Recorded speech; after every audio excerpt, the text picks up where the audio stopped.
মুসা নবী একদিন আল্লাহর কাছে কয়, আল্লাহ ফেরাউন এত জ্বালান জ্বালায়, তুমি কি ফেরাউনকে গজব দিয়া ধ্বংস করতে পারো না?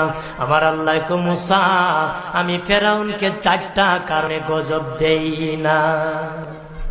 কয় কারণে? ফেরাউনকে 4টা কারণে গজব দেই না।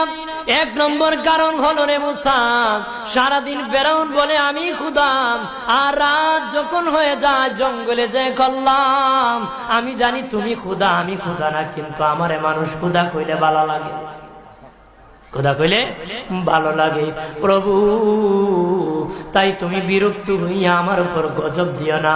আল্লাহ বলে, মুসা রে, ওই ফেরাউনের রাত্রির দুয়ার কারণে আমি আল্লাহ তার উপর গজব দেই না। 2 নম্বর কারণ হলো, আরে মুসা তোমার মুখে দাড়ি, ফেরাউনের মুখে দাড়ি, তোমার পরনে জুব্বা,